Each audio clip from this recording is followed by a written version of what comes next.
Good morning from Kotor Bay in Montenegro. This video is all about finding hidden photo locations in the area, and it all starts right now. Let's go!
And good morning once again from our first location here. This is a hidden chapel, and it is definitely abandoned. As you can see, it looks like it's been abandoned for quite a long time. And from what we can gather, this is most likely sort of middle of the 17th century, possibly even early 17th century. There are a lot of gravestones around the area. One that actually says 1680 on it, but a couple other ones that look like, Latin writing and sort of medieval style to them. So quite the interesting history to this, I'm sure. And here we are, 350 years later, being able to photograph it, and still a lot of the original structure is here, and the ivy and the vines growing on the walls is just absolutely incredible. And look at this is the backside. It's very overexposed right now, but cracks in the walls and beautiful windows. Absolutely incredible spot. So this is first hidden location along the Kotor Valley, and perfect. Very different from landscapes, but very nice.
Testing 1, 2.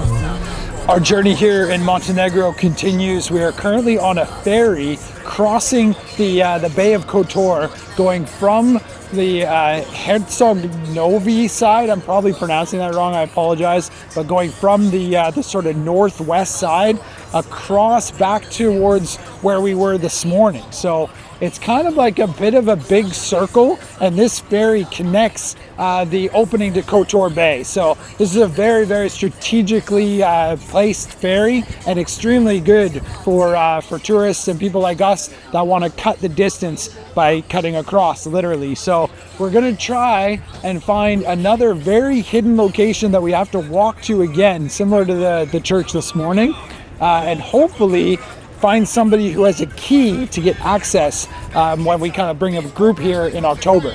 Because the whole idea is to try and find places that are very unique and sort of private in a way as well. So this, hopefully, will be that.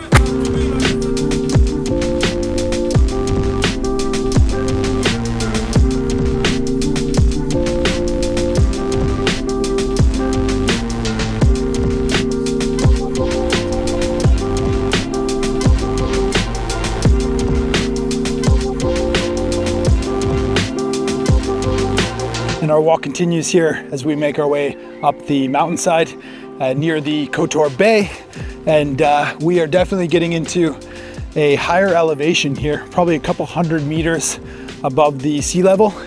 And you got ferns up here and beautiful wildflowers, and it's like sort of middle of spring at the moment, and it's really fresh. It's such a nice change from Hamburg, where I flew from, and really wild, which is the best part. So to think that there's an old abandoned village up here and another sort of chapel that we're hoping to get access to is just amazing. To think that people used to do this, you know, by hand, building all these areas and these paths, and then of course the houses and the farms.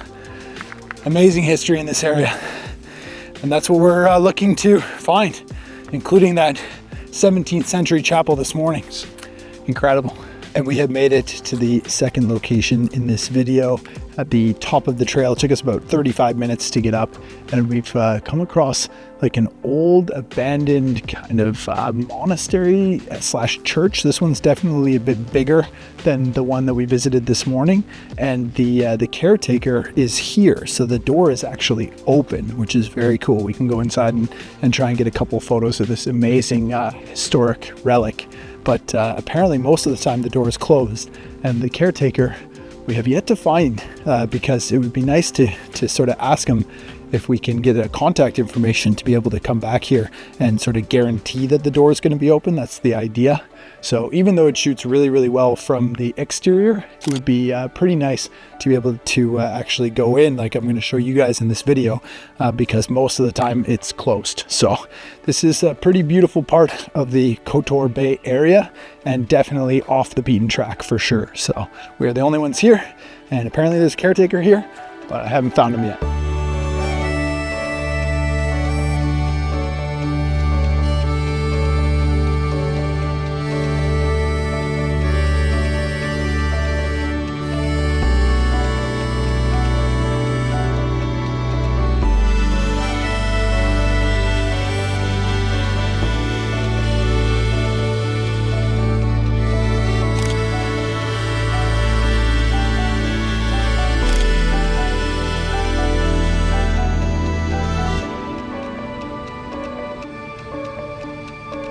There's the man. You're on camera. But he's need the light inside or no? I think better without it, to be honest. It's better without light. No, better no light. No light is better. Yeah. Better no light. No light is better. Guys, we found Ronaldo and possibly his girlfriend here. They are the caretakers. And yeah. We got access. Guys, we just met the caretaker of the church here, which is very cool. His name is Ronaldo, and he was super nice, and kind of a bit of broken English, but more English than I was expecting, which is really cool. And we got a translator app as well, so we're able to talk to him about getting the contact information of him and being able to come back here in October, and hopefully he'll open the doors for us. And he said that's fine. Gave us his WhatsApp number, and he gave us a bit of history of this church as well. And he himself was actually born in this village, and said that the church was the foundation was built in 1553, and eventually the current structure that we see here was completed in 1833. So I'm sure over that 300-year period you had different kind of versions of what we see today being built on top of itself. Obviously it's multiple generations in a beautiful area. So what we're seeing today is that, which is pretty cool. And the fact that we got his contact is really nice, because when we come back here, we can plan the time to meet him, and he'll unlock the door and give us private access, which is what this is all about. So pretty cool. Nice spot.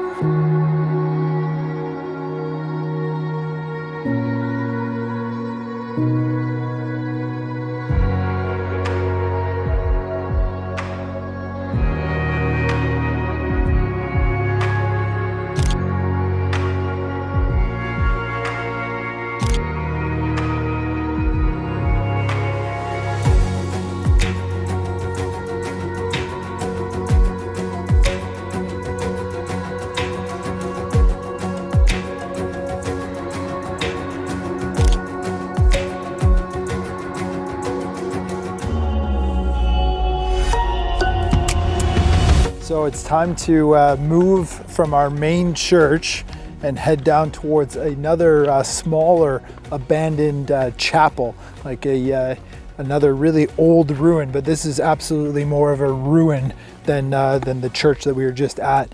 And this is just amazing. I mean, it's like maybe a 2-minute walk down these stone steps here, and you got another beautiful viewpoint. It's just down there.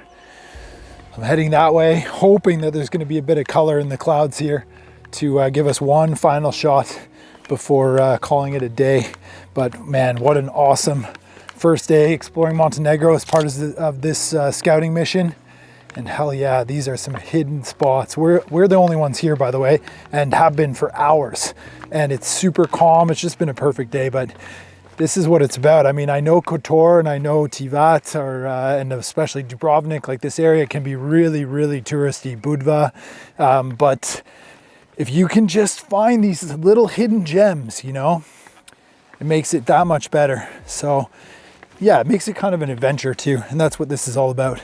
So we're doing some of the hard work here, trying to find these locations. And then in October, we'll be able to bring you guys to places just like this. Testing 1, 2, test. All right, our sunset light has slowly faded across Kotor Bay, and it is time to make our way down back towards Budva, which is actually where we're staying for this kind of like scouting the hidden locations photo trip. It's only 2 full days for me. I flew down from Hamburg yesterday to meet James, who's already been here for 10 days. And then what we're doing is trying to research and find these places so that we know exactly where we're going to be going and what it's going to look like for when we bring the hidden photo tours here in October. So that's the whole idea behind this trip, which I'm sure you guys have kind of already figured out anyway.